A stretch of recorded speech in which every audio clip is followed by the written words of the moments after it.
शास्त्रज्ञांचं म्हणणं आहे की पुरुषांमध्ये एक दैवी शक्ती असते, ज्यामुळे त्यांना कळतं की भिंतीला पाणी दिलं होतं की नाही, आणि जिथं पाणी नसतं तिथं जाऊन ते पाणी देतात.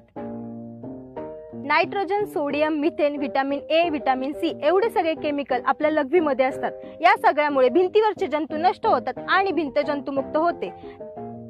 माकड नेहमी आपल्या मादीला आकर्षित करण्यासाठी मुततात, आणि जसे की आपण माकडांपासूनच विकसित झालो आहोत, तसं मग कदाचित हे पुरुष आम्हाला आकर्षित करण्यासाठी तर नसेल ना मुतत.